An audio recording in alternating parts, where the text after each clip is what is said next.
Buenas noches. Comen- Comenzamos hoy nuestro capítulo de Romanos 13. Eh, Hoy es una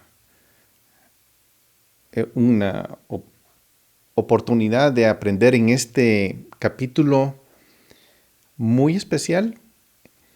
Eh, Creo que es importante que nosotros pongamos un poquito de atención porque Romanos 13 lo hemos visto explicado. Hemos oído muchas explicaciones de este capítulo, pero la mayoría, digamos que un tanto fuera de contexto. Y yo quiero proponer esta perspectiva que creo que es muy adecuada porque Pablo nos ha estado explicando en este tiempo. Pablo nos viene explicando todo un concepto de muchos temas muy importantes. Eh, Estos temas importantísimos eh, son, están entrelazados y el de hoy es muy, muy, muy bueno. Así que vamos a inmediatamente a empezar. Capítulo 13 de Romanos y vamos a iniciar comentando un poquito de esto. Las Biblias modernas hablan mucho de este capítulo y algunas tienen un tema porque las Biblias normalmente se les coloca un tema. Solo oigo un feedback. No sé si podrían revisar que tengan sus micrófonos en, en mute, por favor. Gracias. Esta es una clase en vivo, por eso es que estoy pidiendo eso. Muy bien, en muchas de las Biblias se dice que esta es una obligación, o sea, que aquí se pone como titular al iniciar este capítulo, esta es la obligación que cada creyente tiene con el Estado. Y yo he oído bastante, muchos y muy buenos, por cierto, muchos estudios, cómo una persona, un temeroso de Dios, eh, debe de responder a la ley civil, a la autoridad civil. Normalmente yo estoy de acuerdo con todos los conceptos que se hablan, pero vamos a ver que no necesariamente está hablando en este capítulo de la ley civil. En esta sección de esta carta de Romanos, casi universalmente se interpreta de esta manera, cómo uno debe de sujetarse al mundo civil. Y lo que Pablo está impartiendo aquí es un punto de lo que desea transmitir a quienes se dirige. Y es que básicamente ellos, la audiencia, regresemos a la audiencia, porque Pablo no nos está escribiendo a nosotros per se 2000 años después. Él tiene en mente, esta es una carta específica, con un auditorio específico, lo hemos dicho muchas veces, lo quiero traer de nuevo, donde hay judíos de distinto tipo de creencia y donde hay gentiles de distinto tipo de creencia. Solo ahí lo dejo porque ya lo hemos hablado bastante. Pero yo quiero introducir aquí a una persona que se llama Mark Nanos. Y les presento a Mark Nanos. Él ha escrito un libro, cuya obra es El misterio de los romanos. Y en este libro él desafía la versión tradicional de este texto. Y yo quiero traerla, esta perspectiva, A mí me parece muy interesante y muy adecuada al espíritu de la carta de la que Pablo está hablando. Entonces, Mark Nanos nos va a abrir un poco la mente en este aspecto. El argumento es que las instrucciones de Pablo en el capítulo 13, que vamos a ver hoy, del versículo 1 al 7, no tienen que ver esa explicación con el Estado, no tiene que ver ni con el imperio, ni con ni con nada que tenga que ver con la organización civil de Roma. El imperio o cualquier otra organización similar a un gobierno secular, ni con el emperador de la época. Se me fue el nombre. ¿Nemo? Ahorita se me fue el nombre. Yo sé que empieza con N y tiene 4 letras. Muy bien. Su preocupación más bien era abordar la obligación de todos los que tememos a Dios, en particular a los gentiles, que nos estamos asociando, nos estamos juntando a esta sinagoga tan especial en Roma para practicar nuestra nueva fe. Y entonces estamos entrando nosotros, o sea, digamos, está entrando un grupo de gentiles a esta sinagoga en Roma y tienen que abordar el aspecto de la autoridad, a quién se tienen que subordinar. Y ellos tienen que subordinarse a los líderes de la sinagoga, porque ahí en la sinagoga hay normas y hay reglas de conducta que eran habituales y que se habían desarrollado en las sinagogas de la diáspora para definir este comportamiento adecuado para los gentiles que buscaban esa asociación con los judíos y su Dios. Es muy interesante. Siempre el tema de Romanos tiene que ver cómo los gentiles están entrando en la sinagoga y cómo tienen que irse adaptando las diferentes ideas que se van a dar. Bueno, después de recordarnos que los gentiles creyentes debían ver a su vecino judío incrédulo como hermano, como un fraterno. Esta palabra no mucho me gusta porque está sonando mucho hoy en contextos muy fuera de lugar. Con eso digo, muchos líderes religiosos de esta época están haciendo relaciones fraternas de hermanos con gente que no debería, no tienen la misma base, de creencia, no adoran al mismo ser supremo, no consideran a Jehová como el ser supremo. Y los líderes religiosos están mezclándose ahora. Y es muy interesante tocar este tema en este sentido, en este momento, y como Pablo lo está abordando con su congregación preferida, digo yo, como él dejó tanta luz en esta carta para relacionarnos. Entonces, Mark Nanos, él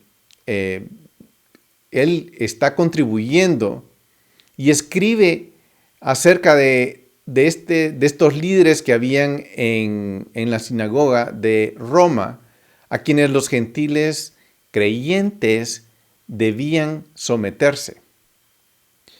Sin embargo, sus líderes deben ser, o sea, los líderes de la sinagoga, hay que someterse a ellos, hay que obedecerles, porque su autoridad proviene de Dios. Y esta es básicamente la idea de cómo él está haciendo esta presentación. Entonces, ¿cómo tienen que reconocer incluso por ser reconocidos, incluso por el emperador romano, por la ejecución de su responsabilidad de supervisar el comportamiento de las comunidades judías a los que los gentiles ahora estaban vinculados a través de esta asistencia a la sinagoga, cuando se reúnen en sus hogares bajo la autoridad otorgada en la sinagoga. Recordemos que en la época de Roma, en esta época, cuando Pablo está escribiendo a Roma, no habían religiones varias como tenemos hoy en día. No habían denominaciones varias como tenemos hoy en día. Claro, ellos eran paganos, los romanos, y no permitían que entrara a Roma otro tipo de religión, excepto, la única excepción era la de los judíos. Los judíos pagaban un fuerte impuesto para estar en Roma y ellos aceptaban eso. Y por eso es que ellos estaban ahí. Bueno, hay varias ventajas marcadas según el enfoque de Nano. Primero, lo que ha molestado a los comentaristas antiguos y modernos es que al pasar una parte o una aparente exhortación con respecto a los funcionarios de gobierno romano y su lugar legítimo en el plan general de Dios, Pablo parece haber hecho una ruptura abrupta con sus exhortaciones anteriores que involucraban unos a otros, a los santos, a los que se regocijaban y lloran contigo, e incluso a los que te persiguen y desean venganza. Todas estas exhortaciones del capítulo 12 y están obviamente dentro del contexto de la sinagoga reunida, que es esta comunidad compuesta por diferentes tipos de judíos y gentiles, y por aquellos que habían confesado a Yeshua como Mesías, así como por aquellos que no lo habían hecho.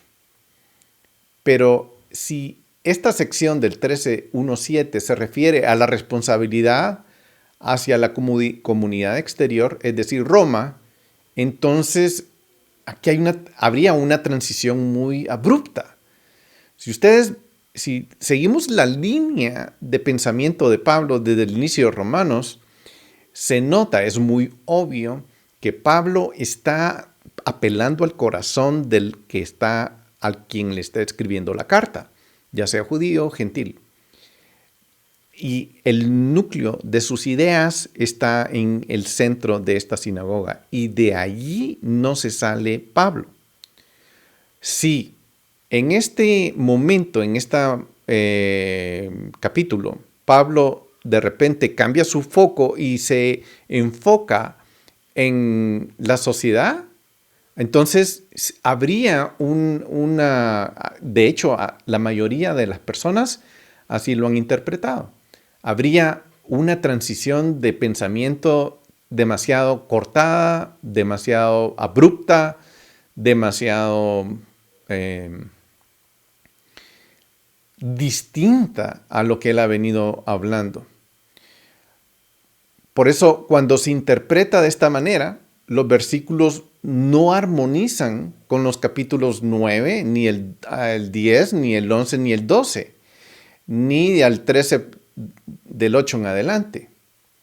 No hay armonía si Pablo se estuviera refiriendo a un gobierno exterior o externo a esta sinagoga. Entonces, no se da una buena explicación de por qué Pablo hizo esto. Simplemente se ha aceptado como algo raro. Pablo, de repente, de la nada, o como dicen allá en los Estados, out of the blues, Pablo empezó a sacar una idea que no tenía absolutamente nada que ver con el tema. Que eso es lo que estaría pasando. Pero hoy vamos a ver esta parte como con esa idea de que no es así. Entonces, si Mark Nanos está en lo cierto, esta sección del 13, del 1 al 7, continúa hablando de los problemas de la comunidad. Sigue Pablo, o sea, el Nanos propone que Pablo sigue hablando de la comunidad. no de algo exterior. Y vamos, en ese enfoque, vamos a ir viendo estos primeros 7 versículos con el énfasis en la necesidad de la sumisión de los gobernantes de la sinagoga, especialmente por aquellos que eran gentiles creyentes y que pueden haber pensado en su fe reciente en Yeshua o han comenzado en eso y de repente llegan a esta sinagoga y Pablo está escribiendo para que ellos tengan la tranquilidad de someterse a la autoridad que está establecida allí. Una segunda ventaja de esta interpretación de Nanos es que toma en serio las exhortaciones a someterse, que viene de la palabra upotazo, a las autoridades presenciales.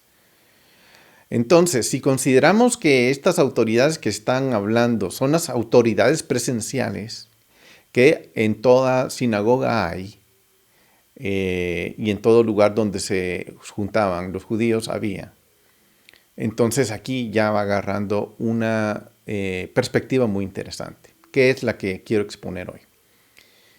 Entonces, ¿de qué manera tenían que someterse ellos, los creyentes, a estas autoridades o a las autoridades romanas, digamos, si el caso fuera así? Simplemente no intentando derrocar a la tiranía romana. O sea, esa sería una forma si siguiéramos la perspectiva normal que siempre se ha enseñado. Pero este no es el caso. Espera de qué manera se esperan manejar los impuestos y honrar a quienes ocupan puestos de honor y reverencia. Todo esto lo vamos a ir viendo. Si Pablo tenía en mente a los funcionarios de gobierno romano, esto parece rayar en decirles a los creyentes que se dediquen a la veneración del emperador, junto con todo eso que conlleva. O sea, Pablo no está sacando a los creyentes de esta congregación para que se dediquen a honrar a las autoridades civiles en Roma, particularmente esta autoridad que no tenía nada, no se parecía en nada a la mentalidad de la Biblia, no pueden compartir nada. Son autoridades que no funcionaban en ese aspecto. Esta interpretación gubernamental podría contrarrestar simplemente diciendo que Pablo tenía la intención de sofocar cualquier otra idea de insurrección. Me parece que podría haberlo dejado claro si Pablo hubiera querido hacer eso. O sea, se hubiera dedicado específicamente a cómo tratar a las autoridades de Roma. Más bien parece claro que se está exigiendo un verdadero nivel de sumisión a las autoridades en mente, una sumisión que incluye reverencia, honor e incluso pago de impuestos. Pablo está diciendo, ustedes que están entrando tienen que someterse en este aspecto a estas autoridades. Como veremos cuando estudiemos estas palabras en estos primeros 7 versículos, los funcionarios mencionados incluyen a aquellos que cobraban impuestos, el impuesto del templo, que era un impuesto de 2 dracmas, así como cualquier otro impuesto o tarifa impuesta por el gobierno romano. El líder o el gobernante, que en el griego es arconte, era el funcionario de la sinagoga. Es una persona específica que estaba dentro de la sinagoga. Una especie de Mateo, digamos, de Israel. Este líder y gobernante, funcionario de la sinagoga que desempeñaba este papel intermedio entre el gobierno romano y la comunidad de la sinagoga, estaba ahí y por lo tanto era el supervisor para asegurar la recaudación adecuada de impuestos y la distribución de impuestos al gobierno romano, que a la autoridad civil eso es lo que más le interesaba. La única característica de las autoridades enumeradas aquí parece claramente indicativa del gobierno romano en el verso 4, donde dice, pues es para ti un ministro de Dios para bien. Pero si haces lo malo, teme, porque no en vano lleva la espada, pues ministro es de Dios, un vengador que castiga al que practica lo malo. Aquí pareciera que está describiendo un oficial armado. Entonces, en nuestra mente nosotros no vemos eso como una posibilidad de una persona dentro de la sinagoga llevar una espada. A primera vista eso es lo que pareciera. Sin embargo, hay varios factores a considerar. Primero, que la palabra que se usa en espada en este verso 4, que vamos a llegar ahí también, mágera, significa cuchillo, un cuchillo grande. La misma palabra es usada en la Septuaginta para cuchillo, un cuchillo que es usado en la circuncisión, por ejemplo en Josué 5:2. La Septuaginta usa exactamente la misma palabra. No la espada larga asociada con el ejército romano. En la ley romana se usaba para definir jus gladi, el derecho de la espada, es decir, había un permiso para portar un arma. Por lo tanto, es posible que la mención de la frase llevar la espada signifique ese derecho de administrar un castigo autorizado. O sea, en otras palabras, está describiendo a un oficial de la sinagoga. Y este concepto de oficial de la sinagoga lo vamos a ver que se manifiesta a través de la Biblia. Sabemos que Pablo había recibido azotes de los funcionarios de la sinagoga en 2 de Corintios 11:24. Dice, quizá entonces Pablo está exhortando a los creyentes en Roma a someterse a los oficiales de la sinagoga, incluso hasta el punto de recibir azotes si era necesario. Dentro de la sinagoga había oficiales encargados de hacer esto. No era como que le endosaban a la Policía Nacional, hablando en estos términos nuestros, para que hicieran los azotes. No, habían personas autorizadas por la ley de Roma y ellos habían designado para hacer esta función. Nanos también señala que la palabra espada podría usarse metafóricamente en la misma línea que la usa el autor de Hebreos, es decir, la palabra de Dios. Antes de que esto se descarte, uno debe notar que en Romanos 13:12 la palabra armas seguramente se está usando, y vamos a llegar ahí, en forma metafórica. Simplemente me interesa dar una vista general de todo el tema antes de entrar en cada versículo. Entonces, en el versículo 12 se usa la palabra armas y lo más seguro es que ahí se está usando metafóricamente. La noche está muy avanzada, el día está cerca. Por tanto, desechemos las obras de las tinieblas y vistámonos con las armas de la luz. Obviamente no estamos hablando de armas físicas. Nadie duda de que Pablo está usando el concepto de la armadura de Dios, es decir, armarse uno mismo con la verdad que pertenece a Yeshua, como una defensa contra la maldad que se encuentra afuera. Y se está usando la palabra armadura de una manera metafórica en el versículo 12.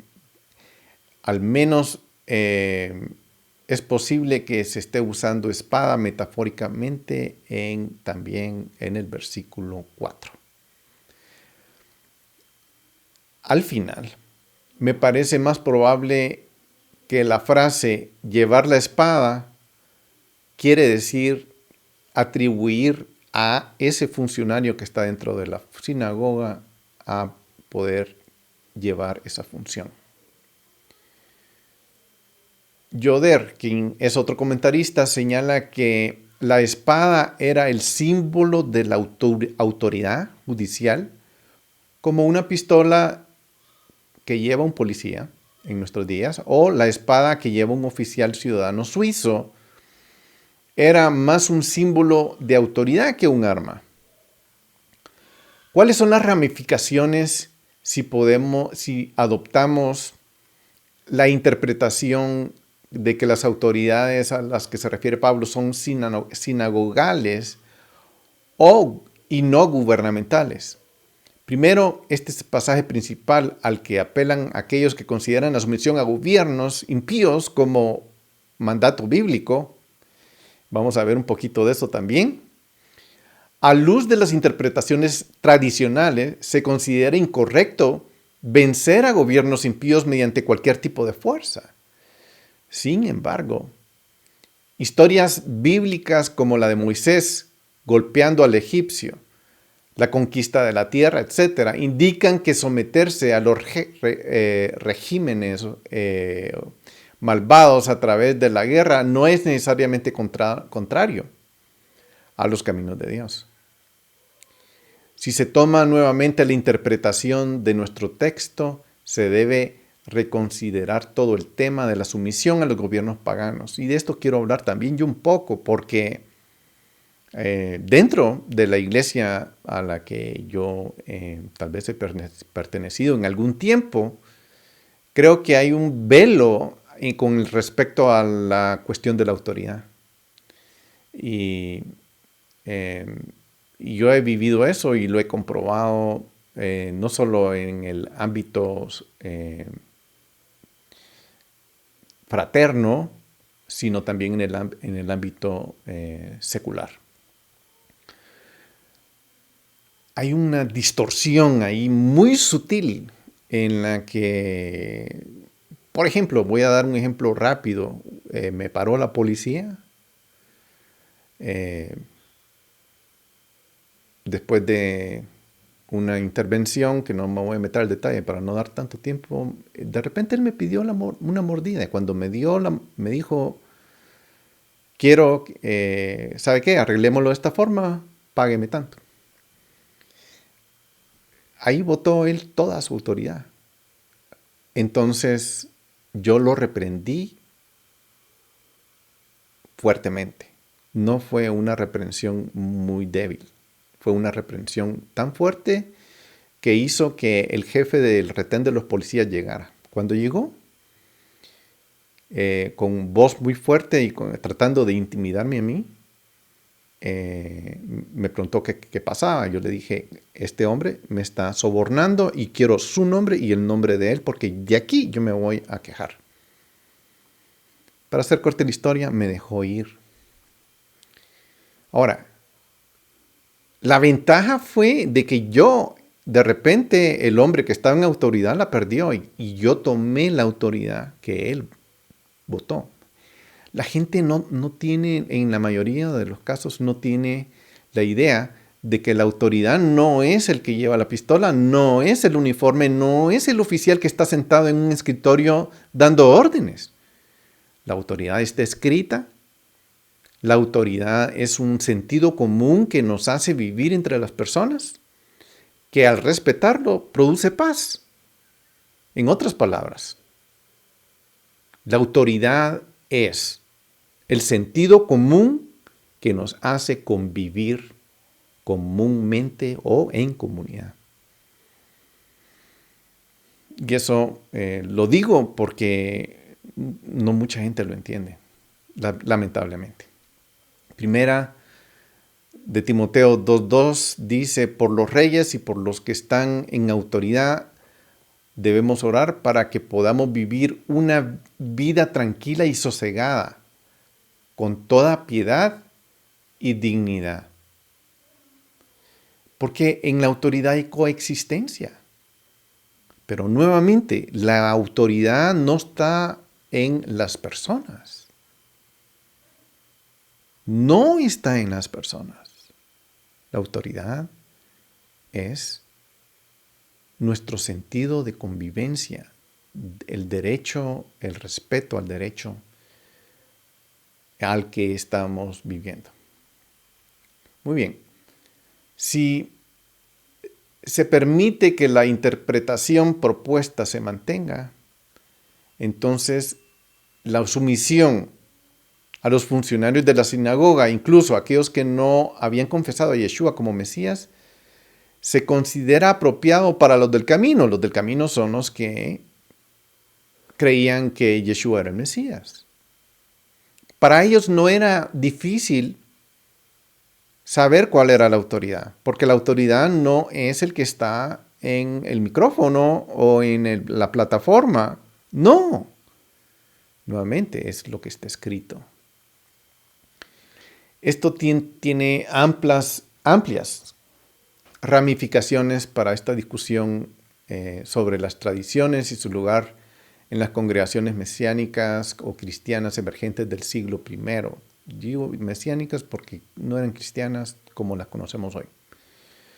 Si la sumisión a las autoridades aquí significa obedecer a los funcionarios de la sinagoga, entonces Pablo consideró la norma de la sinagoga, o la halajá como la conocen algunos, primitiva como especialmente normativa en lugar de superflua o incluso contraria a la fe de Yeshua. Lo más probable es que esperaba que los seguidores de Yeshua se sometieran incluso en el punto de aceptar castigo injustificado como él había recibido, Pablo, por causa del Mesías. Y a mí me gusta esto porque vamos a ver esas escrituras donde está pasando eso. Muy bien. Entonces, habiendo dicho esto, me voy a adelantar un poquito y vamos a comenzar con el versículo 1 que dice: sométase toda persona a las autoridades que gobiernan, porque no hay autoridad sino de Dios, y las que existen por Dios son constituidas. Habiendo dicho esta introducción que ha sido un poquito larga, pero aquí ya empieza a cambiar un poco la tónica de esto. Dios constituyó la autoridad. Y aquí estamos hablando de una autoridad muy específica. No estamos hablando de la autoridad civil. Dios estableció la autoridad de la Torah, de su palabra. Y de esta plataforma va a manar, vamos a descifrar todos estos comentarios que estamos leyendo. Nuestra sumisión tiene que ver con la ley que ya Dios otorgó. Ya ahí es donde tenemos que comenzar a ver esto. Leamos el versículo 2. Por consiguiente, el que resiste a la autoridad, a lo ordenado por Dios, se ha opuesto. Y los que se han opuesto sobre sí recibirán condenación. O sea, qué difícil es pensar que un gobierno civil, si yo me opongo, yo me opongo, me opuse al policía.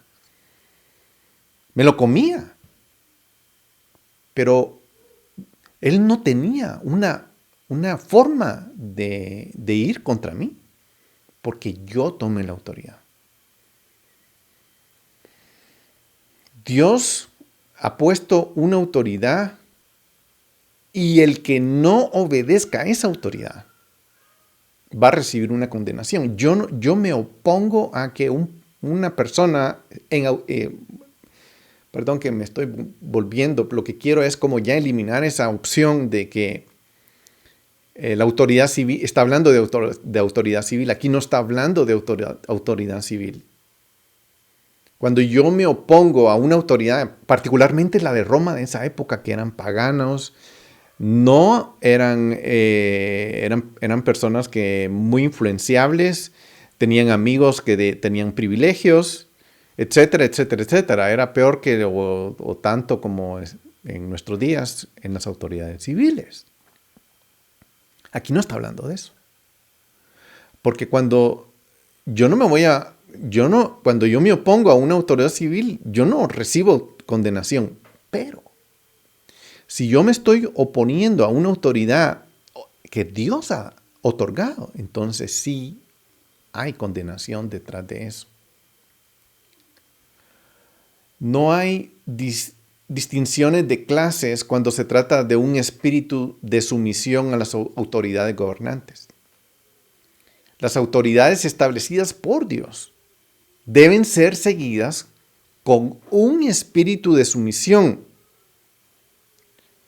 La palabra traducida aquí como sumisión, upotazo, a veces se entiende que significa como obedecer, pero este no parece ser el sentido que Pablo desea transmitir aquí, porque lo que Pablo ordena a sus lectores y a nosotros es una actitud sumisa que resultará en una cooperación voluntaria, siempre que las autoridades designadas no nos piden que violemos los principios de Dios. Este razonamiento del apóstol es algo familiar para la comunidad de la sinagoga, ya que la Tanaj, las escrituras del Antiguo Testamento, claramente enseñan el principio de las autoridades designadas por Dios. Por ejemplo, 2 Samuel 12:8, yo también entregué a tu cuidado la casa de tu Señor, cuando aquí le está hablando a David. Yo te entregué a tu cuidado la casa de tu Señor, refiriéndose a Saúl, y las mujeres de tu Señor, y te di la casa de Israel y de Judá, y eso hubiera sido poco, te hubiera añadido muchas cosas más como estas. Aquí está Dios hablándole a David, donde él le otorgó una función y le dio autoridad. En Daniel 2:21, el quien cambia los tiempos y las ideas, quita reyes y pone reyes, da sabiduría a los sabios y conocimiento a los entendidos. Es Dios el que hace eso, es el que pone y quita reyes, el que establece las autoridades. Aquí quiero, digamos, hablando esto, no puedo comparar no puedo comparar Dios a las autoridades, a un rey romano, un emperador romano con un rey que le teme a Dios. No son comparables. Son categorías totalmente distintas. En el hecho de David y en el hecho de los reyes que Dios quitaba y ponía. Los quitaba y los ponía porque violaban la palabra, que era la autoridad final. Entonces Dios los quitaba, Dios los ponía. Dios mandaba a enemigos para que los destruyeran en el caso de que estuvieran desobedeciendo la palabra. La mentalidad del rey, la mentalidad del profeta, la mentalidad del sacerdote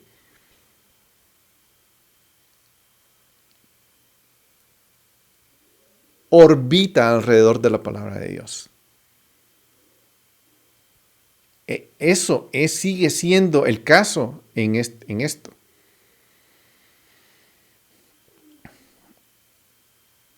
Y en Lucas 4:6 hay una escritura muy interesante que dice, y el diablo le dijo, cuando Yeshua estaba ayunando, que se había ido 40 días al desierto.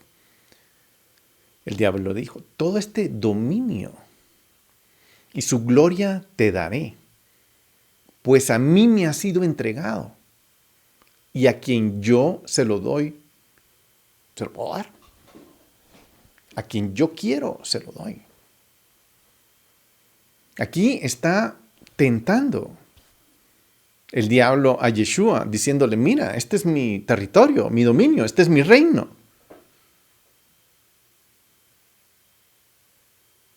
Y te lo entregaré, si yo quiero. O sea, aquí estamos hablando de dos tipos de reinos que están operando al mismo tiempo en nuestro medio, en la tierra. Y pongo estos dos en contraste, porque uno sí está bajo la perspectiva de la palabra de Dios y los demás no están. En ningún momento, Yeshua se sometió a esa autoridad. ¡Ojo! Por eso está hasta cierto punto suena duro porque estoy rompiendo un esquema tradicional. Pero vamos a establecer lo que debería ser y que también tiene su peso. O sea, este razonamiento es que la autoridad verdadera es establecida por Dios y que resistir a esa autoridad es resistir a Dios mismo. Eso tiene sentido. Si yo me resisto a David, por ejemplo, si yo me resisto a Salomón, o si me estoy resistiendo a una autoridad que Dios mismo puso, me estoy resistiendo a Él. En eso no hay vuelta de hoja, no me puedo equivocar. Pero si me enfrento con Mao Zedong o me enfrento con Hitler o etcétera, o cualquier líder que no le teme a Dios, ahí sí estamos en otro cantar. Y ese no es el cantar de esta parte de la Escritura. Porque si bien es cierto, la Tanaj habla de que el rey está en manos del Todopoderoso. O sea, aquí estamos hablando del rey que Dios elige en su reino, que tiene obligaciones, como los reyes tienen obligaciones y los ciudadanos también tenemos obligaciones. Proverbios 21 dice, como canales de agua es el corazón del rey en la mano de Jehová.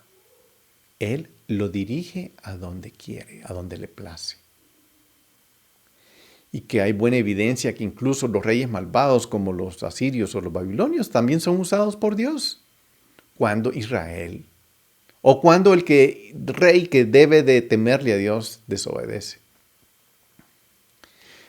Pero dentro del contexto de la sinagoga, incluso aquellos que no pueden ser contados como compañeros creyentes en Yeshua, sin embargo, estaban comprometidos con la Torá como un estándar de justicia social. Y ahí caemos en la plataforma correcta en el día de Pablo. Creyente en Yeshua sigue la plataforma de justicia social establecida por Dios. Dios no vino a eliminar ese estándar. Yeshua no vino a eliminar ese estándar. Ese estándar sigue vigente. En ese mismo estándar está fundada nuestra fe y nuestra salvación. Porque si ese estándar fuera violado, fuera quitado, fuera anulado, nuestra salvación sería anulada también. Yeshua pagó por nuestros pecados en ese estándar.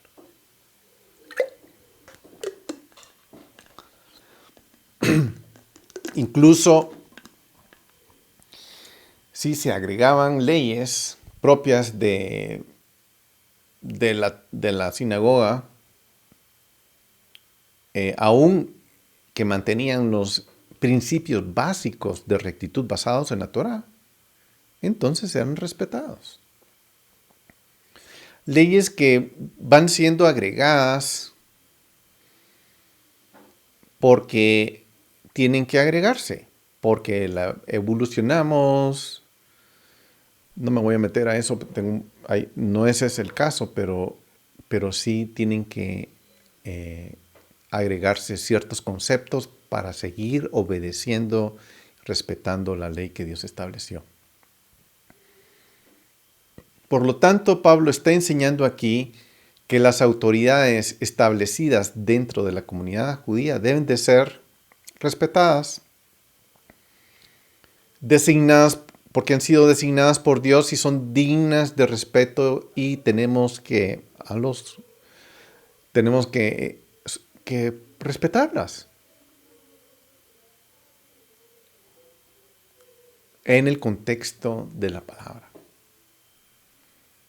Hacer menos es atacar a Dios mismo, incurrir en un castigo incluso por la autoridad a la que vamos a ver ejemplos, como Pablo se sometió. Ahora veamos una escritura que contrastante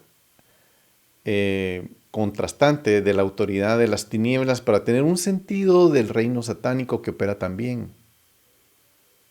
Lucas 4:6. Y el diablo le dijo: todo este dominio y esta gloria te daré, pues a mí me ha sido entregado y a quien quiera se lo doy. Por tanto, si te postras delante de mí, todo será tuyo. 1 Corintios 2:6. Sin embargo, hablamos sabiduría entre los que han alcanzado madurez, pero una sabiduría no de este siglo, ni de los gobernantes de este siglo que van desapareciendo, sino hablamos sabiduría en misterio, la sabiduría oculta que desde antes de los siglos Dios predestinó para nuestra gloria, la sabiduría que ninguno de los gobernantes de este siglo ha entendido, porque si la hubiera entendido, no habían crucificado al Señor de gloria. 1 Corintios 6:1. ¿Se atreve alguno de vosotros, cuando tiene algo contra su prójimo, ir a juicio ante los incrédulos y no ante los santos? Esta escritura es muy interesante porque presenta las dos plataformas, la plataforma de gobierno civil y la plataforma de gobierno comunitario de la sinagoga, donde también se trataban los temas civiles entre la comunidad.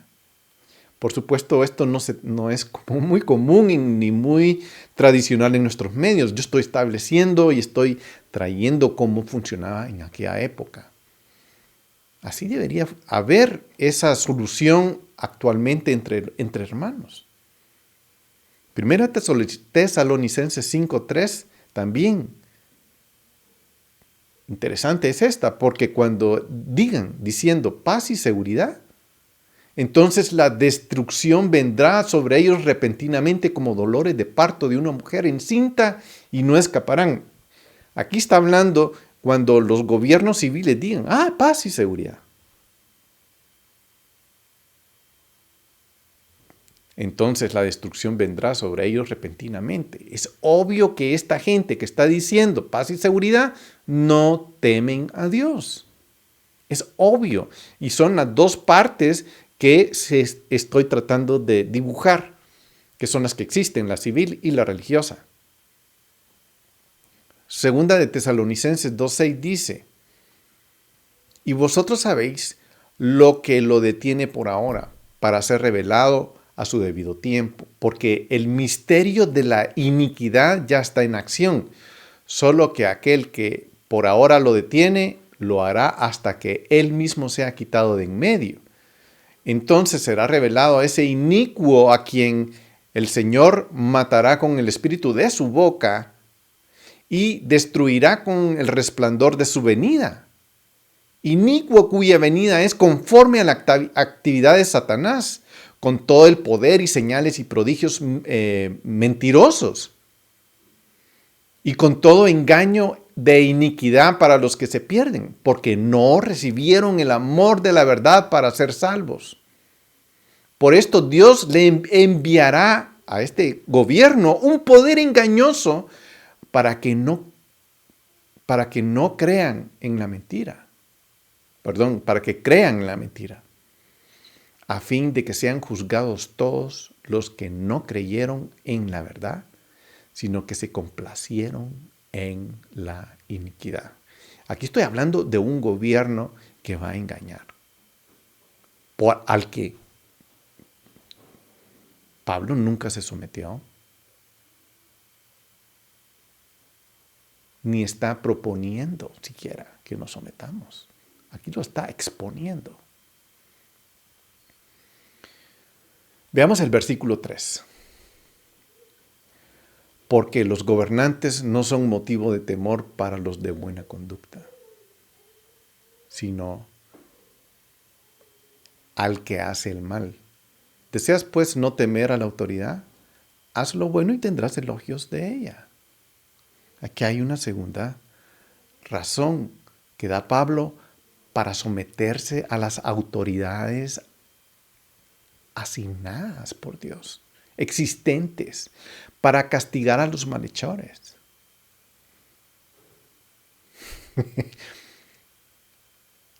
La autoridad de la comunidad castigaba a los malhechores. Que habían malhechores en los comunitarios. Sí, se robaban la Biblia. Si uno no la cuida, se la roban. Es lógica, es obvia. Si no eres un malhechor, no tienes nada que temer. Al someterte a la autoridad, el que nada teme, nada debe. El que nada debe, nada teme.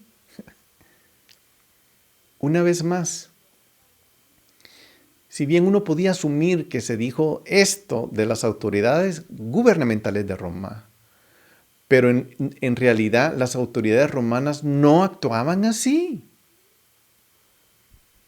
La historia no da testimonio de que los gobernantes o los gobernadores o los líderes romanos, ni los burócratas romanos, fueran conocidos por hacer el bien. No, eran corruptos, muy corruptos, bastante corruptos. La historia registra que la mayoría de las veces estaban absortos en sí mismos y a menudo gobernaban en beneficio de sus amigos y por la justicia. En otras palabras, ellos no por la justicia, sino no por la justicia. En otras palabras, no eran justos, eran corruptos. Pablo nunca hubiera dicho, sométanse a la corrupción de los corruptos. Pero no estaba hablando de eso. Todo el punto es que no está hablando de ese tipo de autoridad. Aunque las propias experiencias de Pablo probaran que en cierta medida prevalecía el imperio de la ley.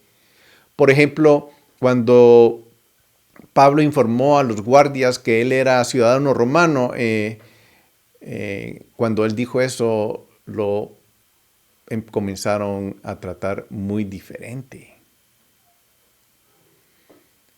Y ahí está en Hechos 22, 25. Cuando lo estiraron con correas, Pablo dijo al centurión que estaba ahí: ¿os es lícito azotar a un ciudadano romano sin haber hecho juicio?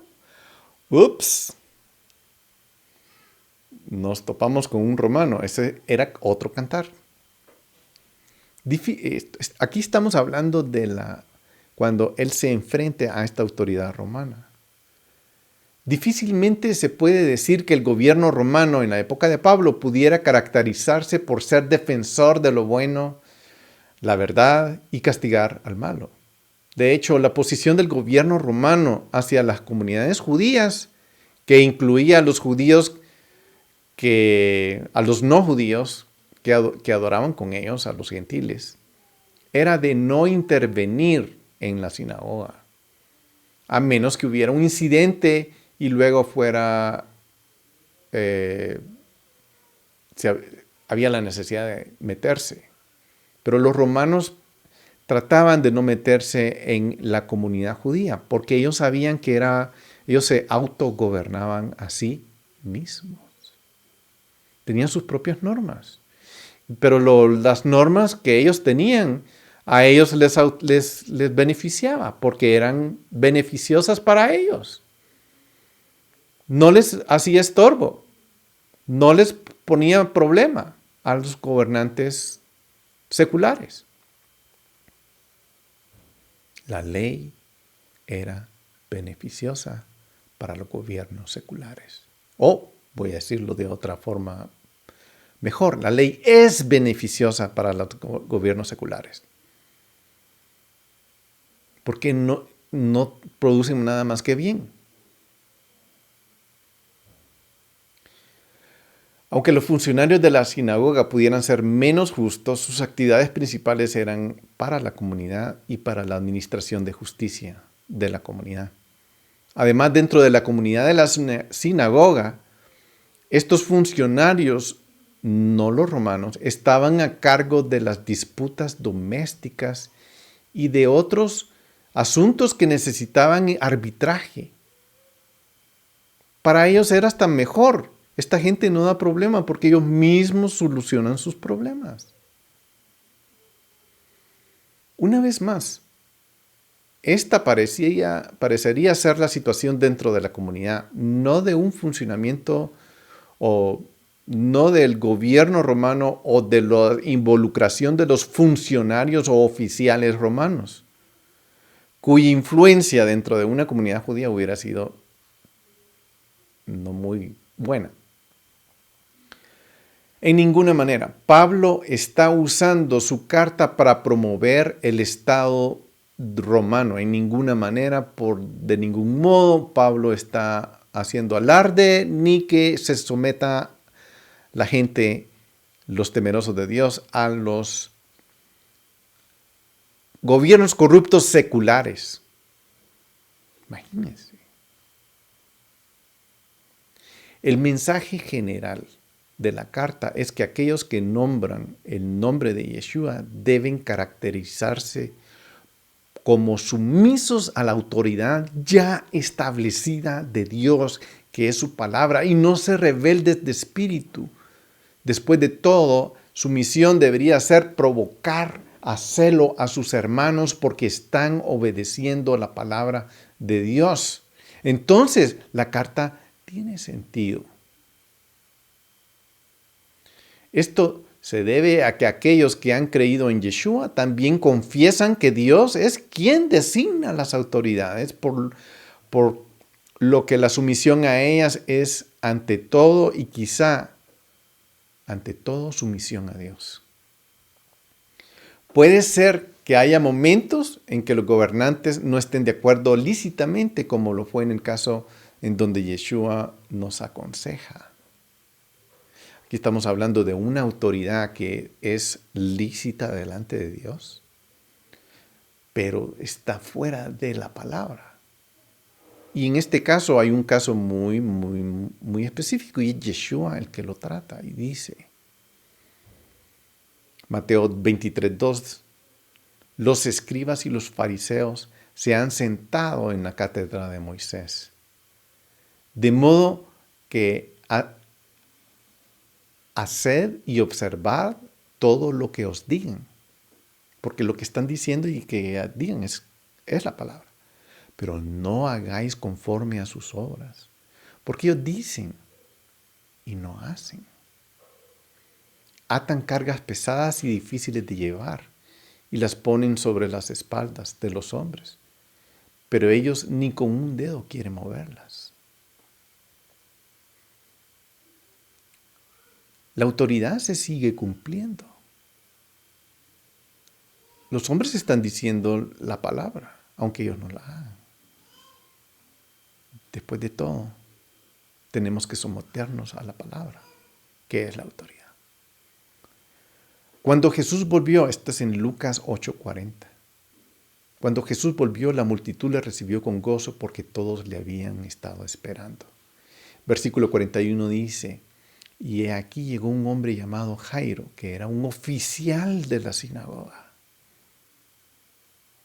y cayendo a los pies de Jesús le rogaba que entrara en su casa.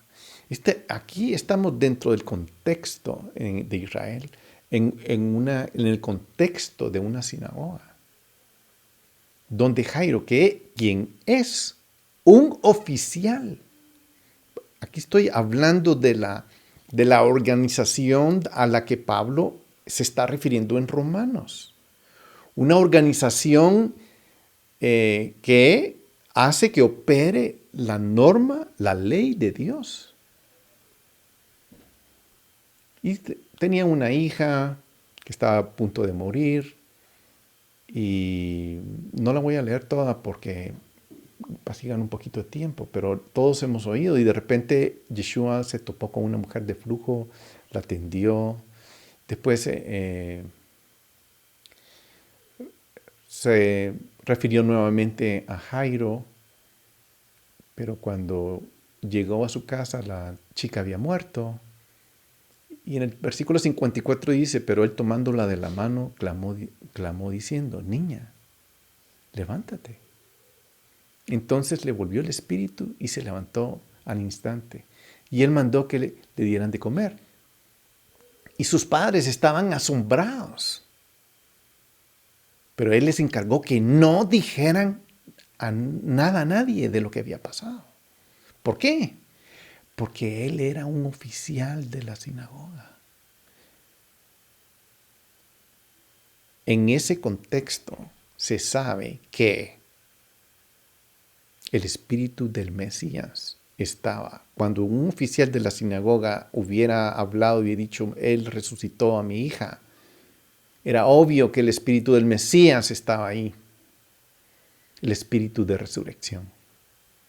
Y Jesús le dijo, no digan nada a nadie, no porque no quisiera que se divulgara, sino no era el tiempo todavía de hacer eso claro. Veamos el versículo 4. Pues es para ti un ministro de Dios para bien, pero si haces lo malo, teme porque no en vano lleva la espada, pues ministro es de Dios, un vengador que castiga al que practica lo malo. O sea, bien, muy interesante este versículo 4, porque aquí sí nos ubica en el contexto. Es más que obvio que los funcionarios romanos no eran ministros de Dios. Punto. Entonces ya nos ubica. Está hablando de un funcionario de la sinagoga. No podía ser considerado un siervo de Dios, un funcionario romano, alguien del gobierno de Roma. No. Ellos no buscaban hacer la voluntad de Dios. No eran fieles a Dios. Ellos eran fieles al emperador. Ellos eran fieles al emperador. No a la sinagoga. Dios guarde, agarren a un funcionario romano siéndole fiel a Dios y no al imperio. No les quiero contar qué pasa con esa persona. Es más, el impuesto al que Pablo se refería a continuación en el versículo 6, que ya vamos a llegar, es sin duda el impuesto del templo, que fue un tema de controversia entre los judíos durante la diáspora en cuanto a que sí debían y estaban en la obligación de pagarlo en la sinagoga de Roma. Este impuesto era un impuesto de medio shekel, de medio ciclo, que se estableció en Éxodo 30:13. Esto dará todo el que sea contado medio shekel, medio ciclo. Es lo que dará. Porque es la ofrenda que se había traído en Roma. Es 2 dracmas. Era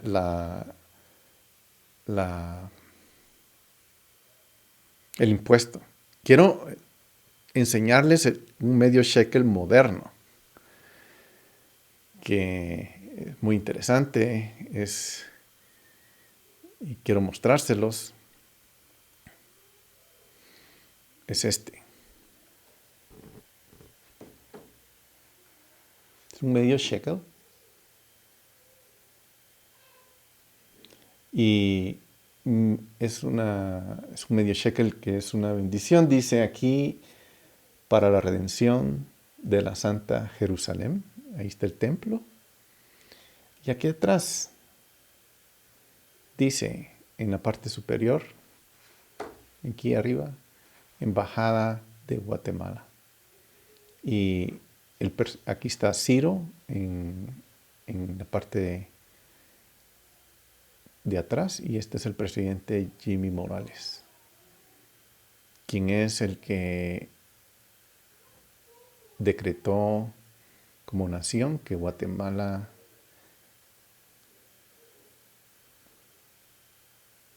aceptaba, promovía que Jerusalén es la capital de Israel. Es muy interesante, muy interesante. Perdón que yo pensé que no. Ahí está. Miren. Estaba con una mano y yo estaba ahí. Y este es el templo. Este es el medio shekel. Y es algo que Pablo está motivando a sus compatriotas, bueno, a sus no son compatriotas, a ellos ya lo pagaban, pero Pablo sí estaba motivando a los nuevos creyentes en Yeshua a que lo pagaran, a que pagaran ese impuesto. Nanos señala que este tema fue una fuente constante de resentimiento en los judíos de la diáspora, y también había sido un tema de debate entre los judíos en la tierra de Israel durante ese periodo de la época de Pablo. Nanos ha demostrado que la palabra usada para siervo es la frase siervo de Dios. En el versículo 6, el griego liturgios, esta palabra ministro, se está refiriendo a liturgios, pues para ti es un liturgios de Dios, es un siervo de Dios, y esta también se usa en otras partes de la Escritura. Que las comunidades de la diáspora debatieran si debieran o no pagar el impuesto demuestra que hubo algunos casos de alejamiento del templo. Entre los mismos judíos estaba ese debate. ¿Por qué pagamos los impuestos si no estamos en Jerusalén? El impuesto del medio shekel. Y lo hacían. Y Pablo está motivando a los que se están sometiendo a las autoridades a que paguen el impuesto. Pablo quiere que aquellos que son creyentes paguen finalmente el impuesto de medio shekel como testimonio a sus compañeros en la sinagoga que estaban en pleno templo de Jerusalén. Por tal testimonio no se convertirían en una piedra de tropiezo para aquellos que aún no habían confesado a Yeshua como Mesías.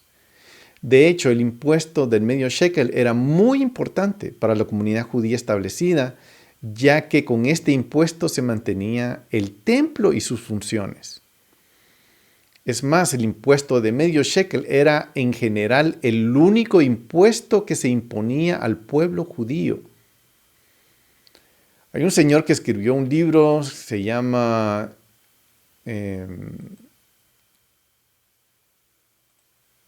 Sherwin White. Me dio risa. Escribió un libro que se llama Ancient Rome, Roma Antigua.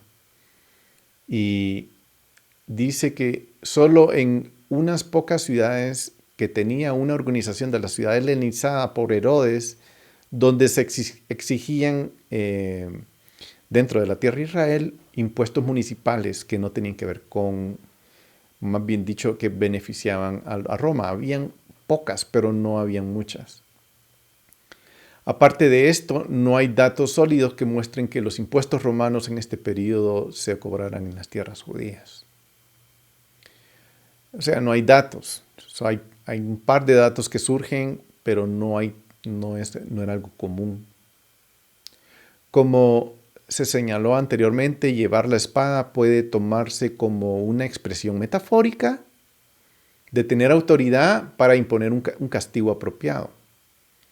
A los funcionarios judíos se les otorgó el derecho al castigo judicial en áreas de la Torá. En la Torá habían jueces, en la sinagoga, en las puertas, en las ciudades. El sistema judicial de adoración a Dios, de servicio a la comunidad, todo era un sistema de la Biblia. Y está entrelazado todo. Los azotes y descripciones que se prescriben en los escritos talmúdicos, el que daba los latigazos en la sinagoga era un oficial. Y la frase lleva la espada puede tomarse metafóricamente. Este oficial evaluaba el número de latigazos que la persona podría soportar. No necesariamente se le daba el mismo o la cantidad de la condena que debería llevar, sino si la persona era débil, no se le daba la cantidad total. Entonces también los médicos evaluaban la condición física de la persona, se determinaba cuántos latigazos iba a recibir, se dividían entre 3 y le daban, por ejemplo, si eran 40, se dividía entre 3 y el número que salía era 39. Entonces, ellos daban eso, se encargaban de eso. Muy bien, veamos el versículo 5. Por tanto, es necesario someterse no solo por razón del castigo, sino también por causa de conciencia. El corazón del creyente debe estar en sumisión a las autoridades que Dios puso sobre nosotros. Esto nos dice Pablo que se debe a varias razones. Primero, no por el castigo o por la ira. Se refiere al cumplimiento de la justicia. Por eso es que se hace. Cuando existe una sumisión voluntaria a la autoridad, puede una sociedad sostenerse un sistema de justicia. La anarquía es siempre enemiga de la justicia. En segundo lugar, la sumisión a las autoridades es por causa de la conciencia. Es decir, porque la sumisión a la autoridad permite permanecer puro uno en la conciencia. El corazón de uno es un corazón respetuoso y respeta a las personas alrededor. Si uno realmente teme el castigo administrado por la autoridad, entonces será menos probable que se involucre en aquellas actividades que serían una violación a la Torá y también serían un dolor para Dios. De esta manera, la autoridad a la que uno se somete voluntariamente ayuda a mantener la conciencia limpia. Ese es el enfoque principal, es estar bien con Dios. Hay, por supuesto, otra dimensión en esto. Si, como he sugerido, basado en el trabajo de Nanos, estos funcionarios de la sinagoga y no funcionarios del gobierno romano, entonces las leyes y sanciones de las que estamos hablando aquí eran aquellas relacionadas no solo con la Torá escrita, sino también con frecuencia con la Torá oral. Es más, si las categorías enumeradas en la Mishnah son precisas. Los azotes de Pablo en Segunda de Corintios 11, 24, dice: 5 veces he recibido de los judíos 39 azotes, justo como la Mishnah lo prescribía. Y la razón muy probablemente era porque Pablo se metía con los gentiles, entraba a la casa de los gentiles y él era azotado. ¿Y qué hacía Pablo? Se sometía a la autoridad establecida. Por eso dice: 5 veces he recibido de judíos 39 azotes. Y no lo dice con no da alarde de eso, sino lo dice: me he tenido que someter a eso con tal de hacer el trabajo que tengo que hacer, pero me he tenido que someter a la autoridad que exige que sea azotado. Y no se está quejando de ello. ¿Ustedes ven ahí alguna queja? No hay. No solo era necesaria esa sumisión a las autoridades en las áreas de administración del castigo y por lo tanto de la defensa de la justicia, sino también para recaudar los impuestos. El impuesto era necesario para mantener el templo. Pablo insistió en someterse a los gobernantes, incluyendo al impuesto del templo, porque al hacerlo los creyentes mostrarían la conexión con el templo. Él promovía eso y por lo tanto con las instituciones de la Torá, con todo el aspecto que mantenía el temor a Dios, el respeto a la comunidad, el servicio y adoración a Dios en el templo. Tal conexión enfatizaría su solidaridad con la nación en general y demostraría su voluntad de servir a Dios con humildad. Todo esto estaba relacionado con lo que Pablo llamaba la obediencia de la fe.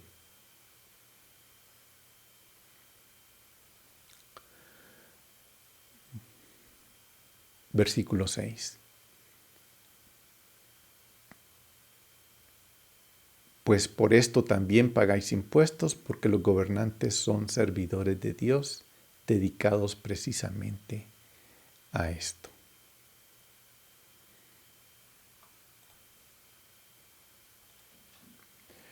Romanos 1:5 dice: por medio de quien hemos recibido la gracia y el apostolado para promover la obediencia a la fe entre los gentiles por amor a su nombre. Y eso era todo: promover la sumisión y la obediencia a la fe, a la Torá y a las autoridades establecidas. Romanos 16:26, que es al final de la carta, esa era la anterior, era al principio y está al final. Pero ahora ha sido manifestado y por las escrituras de los profetas, conforme al mandamiento de Dios eterno, se ha dado a conocer a todas las naciones para guiarlas a la obediencia de la fe. Israel se está abriendo, Pablo se está abriendo, Dios se está abriendo a las naciones para que vengan a la obediencia de la fe. Y Pablo está estableciendo en esta carta qué quiere decir eso. Pagad a todos lo que debáis. Al que impuesto, impuesto. Al que tributo, tributo. Al que temor, temor. Y al que honor, honor. Sin duda, el impuesto se refiere al impuesto que hemos venido hablando, al impuesto del templo. Y esto tiene que ser pagado, incluyendo por los prosélitos y por los gentiles miembros de esta comunidad que están compartiendo los pactos. El tributo se traduce al del griego telos, que normalmente significa objetivo o fin, pero también puede tener el significado de impuestos o derechos de aduana, que es el significado que han elegido la mayoría de los traductores al español. Sin embargo, tal significado parece redundante con el anterior impuesto, foros. Más bien, la palabra telos aquí podría tener el sentido de perfecto o maduro, en el sentido de plena obligación y plena conocimiento. Que los hermanos ya tienen pleno conocimiento de cómo van a cumplir con su obligación de pagar impuesto. Nanos traduce el cumplimiento de buenos resultados para aquellos que se esmeran por dar los resultados de su comportamiento recto. Hay gente que quería caminar tan bien, que dar testimonio de que no solo están caminando bien, sino están temiendo, están contribuyendo y están bendiciendo y temen a Dios. Todo va en ese sentido, en el temor a Dios, en el servicio a Dios. Temor significa aquí un sano respeto por las autoridades que tienen una función rectora, por la que aparece que Pablo está hablando a los gobernantes, arcones de la sinagoga, no líderes seculares. Es muy probable que estos gobernantes gobernaran en todos los asuntos de la comunidad y particularmente en los asuntos de disputas entre ellos y cosas que ellos podían arreglar sin la contribución de los gobernantes seculares. No debáis nada a nadie, sino el amaros los unos a otros, porque el que ama a su prójimo ha cumplido la Torá. La ley. Wow, aquí es muy bonito verlo de esa forma. El que ama a su prójimo ha cumplido la Torá. El versículo amonesta a los creyentes en Roma a pagar lo que debían a los que les gobernaban en la sinagoga. Aquí Pablo juega con la misma palabra instruyendo a no deber nada, sino vivir o sí deberle al prójimo amor. Al principio se trata de una instrucción para pagar lo que se debe al vecino. La falta de voluntad para pagar deudas hace que la santidad del nombre de Dios disminuya. Porque ¿qué clase de persona honesta, habiendo experimentado el pago de un precio tan alto por sus pecados, retendría voluntariamente lo que le debe a su vecino? No pagar las deudas es pecado de robo y también incumplimiento de la palabra.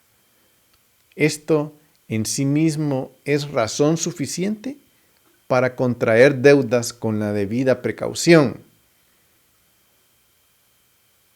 ya que la incapacidad para pagar puede interpretarse como una falta de voluntad de pagar. La verdadera deuda de cada uno, que cada uno tiene con otro, sin embargo, es la deuda del amor, porque es la deuda que nunca puede ser pagada por nosotros, los humanos. Juan 13:34, un mandamiento nuevo os doy. No que os améis los unos a los otros, que como yo os he amado, así también os améis unos a otros. En este sentido, entonces, dado que nuestro amor nunca puede ser igualado completamente al amor de Yeshua, amar a nuestro prójimo es algo que nunca se va a terminar. El amor es el cumplimiento de la Torá. Esa es como la base de toda esta cuestión, la cuestión de la autoridad. El amor es el cumplimiento de la Torá. De hecho, en los siguientes versículos, los mismos mandamientos de la segunda mitad de los 10 que se enumeran como ilustrativos de amar al prójimo. Las 10 palabras que Dios le dio a Moisés. ¿Cómo se ama al prójimo? 5 de ellas son las últimas 5. Y la respuesta se encuentra en la Torá. donde instruye sobre lo que constituye una vida recta hacia nuestro prójimo, y eso constituye amarlos. Ha habido algunas discusiones entre los comentaristas en cuanto a la traducción exacta de la última cláusula de este versículo. Literalmente el griego podría traducirse de esta manera: porque el que ama a su prójimo, la ley ha cumplido. La pregunta es, ¿cómo se estructura la oración? ¿Es otro como el objeto de el que ama? Es decir, el que ama al otro es igual al prójimo.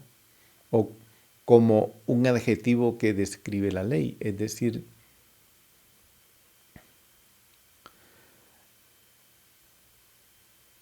perdón, tuve aquí un problemita con mi programa.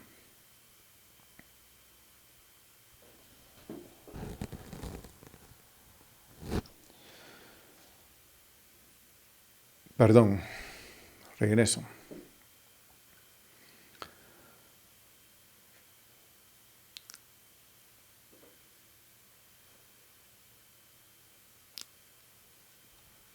La ley, es decir, el que ama al otro. La ley,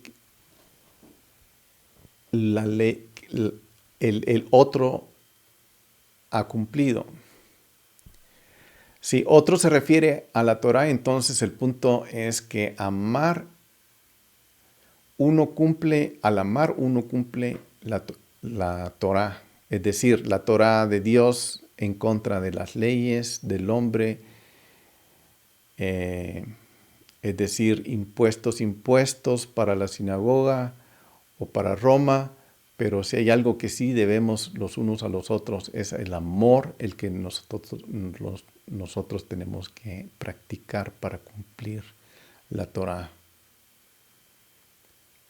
La Torá es parte del concepto de autoridad dentro de la Biblia y no podemos desligarnos a la autoridad. La imposición del impuesto no está etiquetado aquí por Pablo como ley de hombre, y parece muy poco probable que él espera que sus lectores entiendan esto. Nosotros tenemos que amar al prójimo.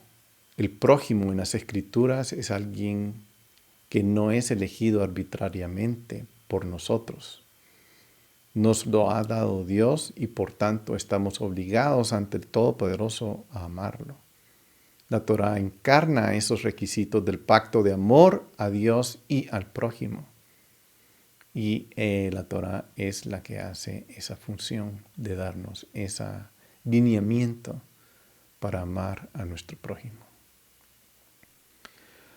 Porque por esto, no cometerás adulterio, no matarás, no hurtarás, no codiciarás. Y cualquier otro mandamiento en estas palabras se resume: amarás a tu prójimo como a ti mismo. Es importante ver cómo el tema sigue siendo el mismo: someternos a la autoridad, someternos a la palabra.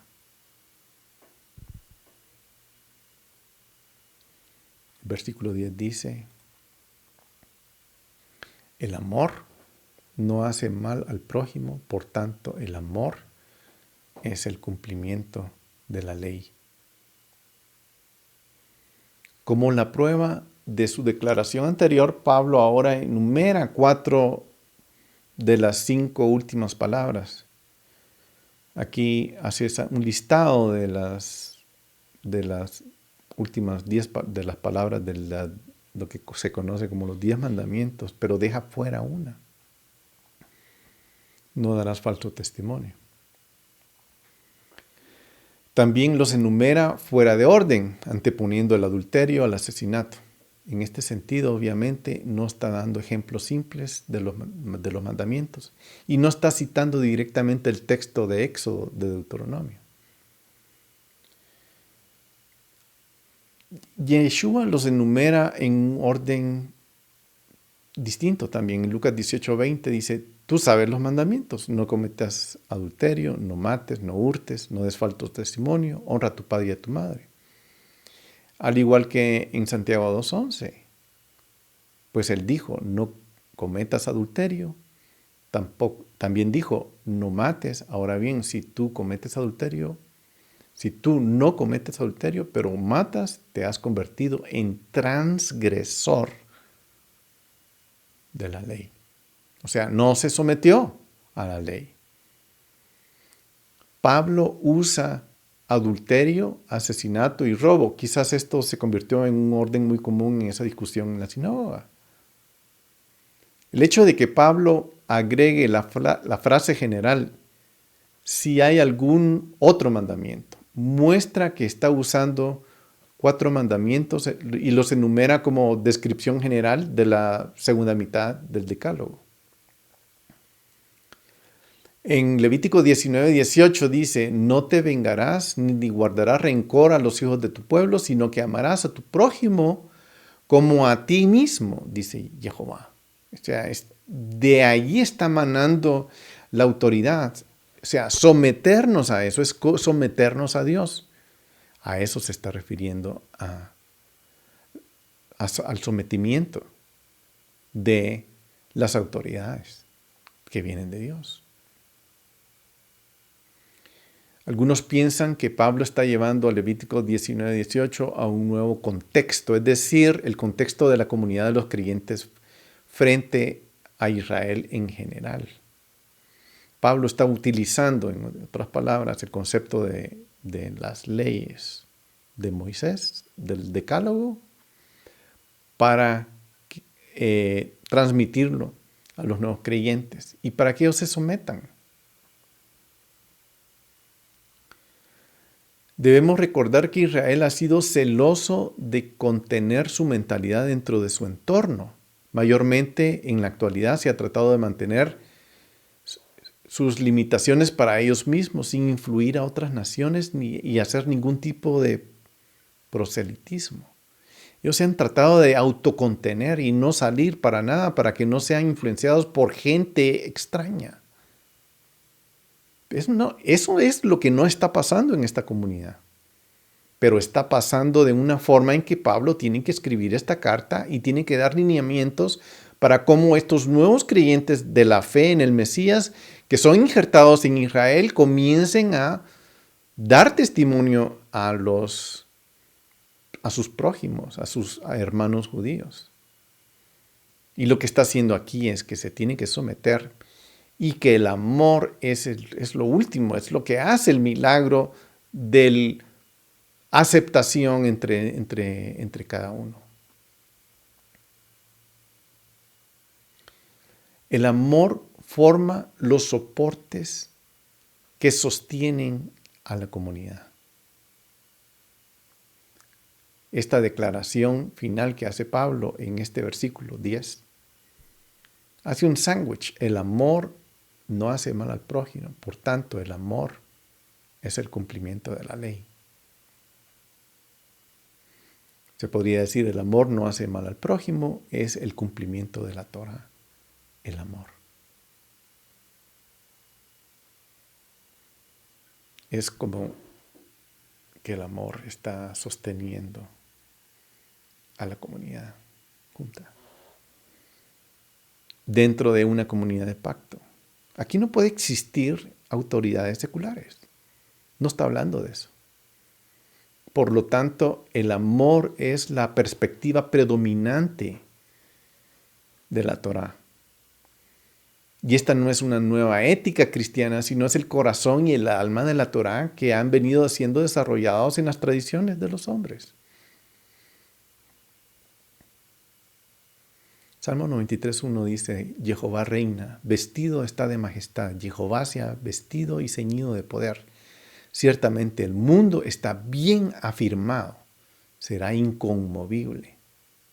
Isaías 59:17, se puso la justicia como coraza y el yelmo de salvación en su cabeza. Como vestidura se puso sus ropas de venganza y se envolvió de celo como un manto. 63:1 de Isaías dice: ¿Quién es este que viene de Edom, de Bosra, con vestiduras de colores brillantes? Este majestuoso en su ropaje, que marcha en la plenitud de su fuerza. Soy yo que hablo en justicia, poderoso para salvar, porque es rojo su ropaje y sus vestiduras como las que pisan el lagar. Es Él el que hace la salvación. 11 dice: haced todo esto, conociendo el tiempo, que ya es hora de despertaros del sueño, porque ahora la salvación está más cerca de nosotros que cuando creíamos.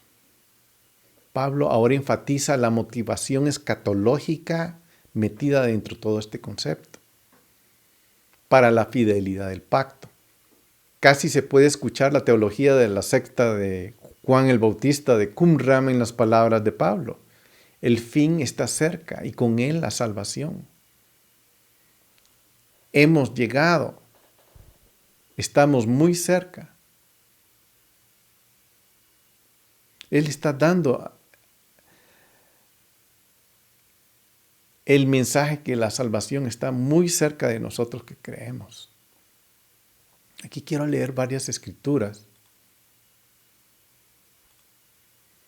Filipenses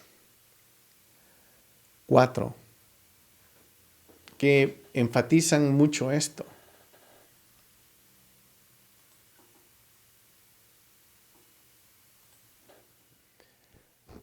Regocijaos en el Señor siempre. Y otra cosa lo diré, otra vez lo diré: regocijaos. Vuestra bondad sea conocida de todos los hombres. El Señor está cerca.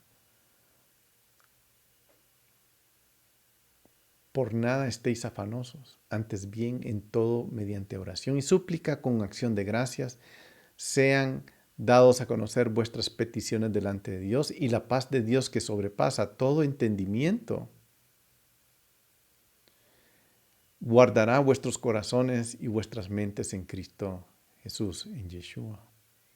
Primera Tesalonicenses 5:1 dice: ahora bien, hermanos, con respecto a los tiempos y a las épocas, no tenéis necesidad que os escriba nada, pues vosotros mismos sabéis perfectamente que el día del Señor vendrá así como un ladrón en la noche. Cuando estén diciendo paz y seguridad, entonces la destrucción vendrá sobre ellos repentinamente como dolores de parto a una mujer que está encinta. No escaparán, mas vosotros, hermanos, no estáis en tinieblas para que ese día os sorprenda como ladrón. Porque todos vosotros sois hijos de luz e hijos del día. No somos de la noche ni de tinieblas. Por tanto, no durmamos como los demás, sino estemos alerta y seamos sobrios. Porque los que duermen de noche duermen, y los que se emborrachan de noche se emborrachan. Pero puesto que nosotros somos del día, somos sobrios, habiéndonos puesto la coraza de fe, el amor y el yelmo de la esperanza de salvación. Porque no somos destinados para Dios, para ira. No hemos sido destinados, no nos ha destinado Dios para ira, sino para obtener salvación por medio de nuestro Señor Jesucristo, que murió por nosotros para que, ya sea que estemos despiertos o dormidos, vivamos juntamente con Él. Por tanto, alentaos los unos a los otros, edificaos el uno al otro, tal como lo estáis haciendo. Y el versículo 23 dice: y el mismo Dios de paz os santifique por completo y os dé vuestro ser, espíritu, alma y cuerpo sea preservado irreprensible para la venida de nuestro Señor Yeshua.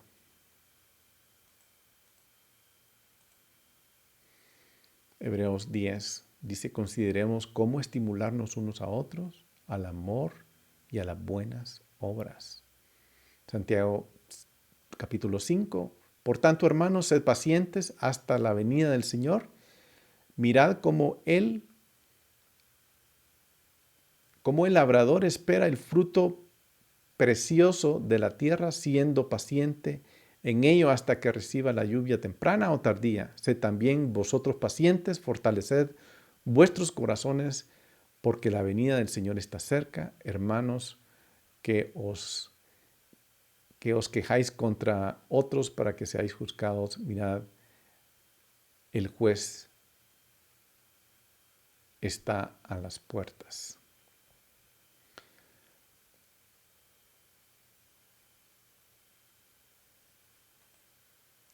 Hermanos, tomad como ejemplo de toda paciencia y aflicción a los profetas que hablaron el nombre del Señor. Mirad que tenemos por bienaventurados a los que sufrieron. Habéis oído que la paciencia de Job y habéis visto los resultados del proceder del Señor, que el Señor es muy compasivo y misericordioso. Y una más.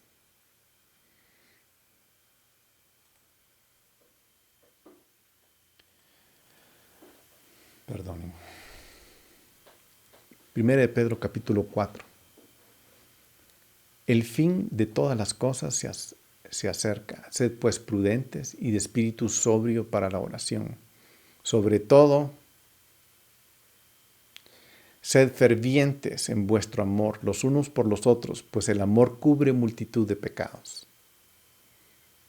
Sed hospitalarios los unos a los otros, sin murmuraciones, según cada uno ha recibido su don especial. Úselo sirviéndolo los unos a los otros como buenos administradores de la multiforme gracia de Dios. El que habla, hable conforme a las palabras de Dios. El que sirve, lo haga en fortaleza de Dios, que Dios da, para que en todo sea Dios glorificado mediante Jesucristo, a quien pertenece la gloria, el dominio por los siglos de los siglos. Amén. Esto es básicamente lo que Pablo ha estado hablando en las Escrituras, en cómo edificarnos los unos a los otros, cómo juntarnos, cómo someternos los unos a los otros, cómo edificarnos en los dones los unos a los otros, en su palabra, en el amor. Porque si no está eso, no funciona. Y no vamos a ir a las autoridades seculares a esperar amor de ellos. ¿Por qué? Porque no es eso lo que Pablo está diciendo. El que hable conforme a las palabras de Dios. Y eso es lo que está diciendo Pablo. Isaías 42 dice: aquí mi siervo, a quien yo sostengo,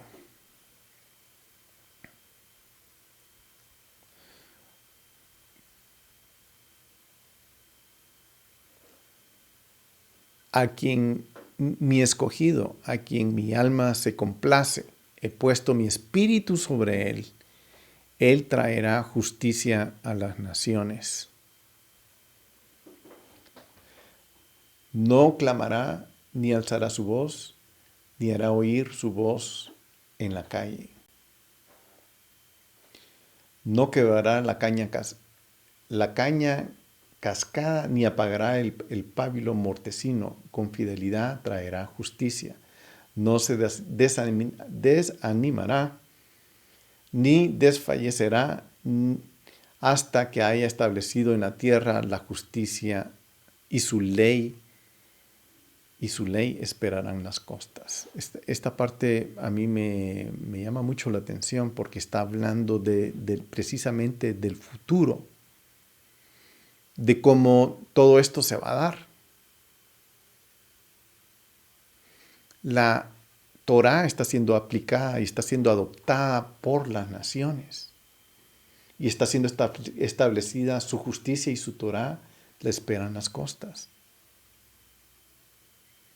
Y esa es la autoridad de la que Él nos está animando a que nos sometamos. Así dice Dios Jehová, que creó los cielos y los extiende, que afirma la tierra y lo que de ella brota, que da aliento al pueblo que hay en ella, y el espíritu a los que por ella andan. Yo soy Jehová, en justicia te he llamado, te sostendré por la mano, y por ti velaré y te pondré como pacto para el pueblo, como luz a las naciones, para que abras los ojos de los ciegos, para que saques de la cárcel a los presos y de la prisión a los que moran en tinieblas. Realmente los que están morando en tinieblas son estas personas que no tienen la luz de la Torah. 12 dice, la noche está muy avanzada y el día está cerca. Por lo tanto, desechemos las obras de las tinieblas, vistámonos con las armas de luz. Seguimos en el mismo línea de pensamiento que Pablo ha estado diciendo. Aquí utiliza el motivo de entre luz y tinieblas como la metáfora a lo largo de las Escrituras. Esa es la que se habla. Tinieblas representa falta de entendimiento. Luz representa conocimiento de la rectitud, de la moralidad, de la era venidera, del gobierno de que Dios será evidente, el reino de Dios. Esta metáfora se usa mucho en las Escrituras. Este pasaje, noche, representa la era presente, día, el mundo por venir, cuando el reinado del Mesías sea universal, tu reino viene. Y Pablo utiliza el verbo procopto, traducido como avanzada, en contraste con cerca, con la palabra cerca. La noche está avanzada, el día está cerca. O sea, está muy cerca para que se cumpla y venga el reino de Dios. Entonces Pablo enseña que Yeshua se ha ganado la victoria final y por tanto todos los que tienen fe reconocen su próximo reinado, su cercana venida. Desechemos y vistámonos. Aquí está diciendo, pongámonos, vistámonos de luz, caminemos en su palabra, sometámonos a Él. Y esta es la idea de ponernos y quitarnos. Es la armadura que está completamente descrita en Efesios 6. Él se viste de poder, Dios se viste de poder con los pactos que Él ha hecho con nosotros. Dios se viste de poder. El reino de Dios es totalmente legal. Cualquier reino que exista es legal. Quiere decir que está basado en leyes, normas, palabra. Pablo y por supuesto el reino satánico nos quiere alejar de eso porque es la única forma que puede tener autoridad sobre nosotros, alejándonos del reino de luz. Tenemos que estar con Él. Tenemos que dejar las obras de las tinieblas. Y por eso debemos andemos decentemente, como de día, no en orgías y borracheras, no en promiscuidad sexual y lujurias, en pleitos y envidias. Esto hoy en día es evidente que se nos intenta destruir nuestra moralidad para caer en esto. Tito 2:12 dice, enseñándonos que negando la impiedad y los deseos mundanos, vivamos en este mundo sobria, justa y piadosamente. Las fuerzas de las tinieblas están haciendo todo el intento necesario para alejarnos de Dios y de su bendición. Antes bien, vestidos del Señor Jesucristo, Yeshua, y no penséis en proveer para las lujurias de la carne. Porque alejándonos de la Torah, caemos en lujurias, caemos en el pecado, caemos en el rompimiento, en el quebrantamiento de su norma. Vistámonos de Él, con el casco de salvación, con toda la armadura de Dios. Isaías 61:10 dice: en gran manera me gozaré en Jehová. Mi alma se regocijará en mi Dios, porque Él me ha vestido de ropas de salvación. Me ha envuelto en manto de justicia, como el novio se engalana, se viste con su corona, como la novia se adorna con sus joyas.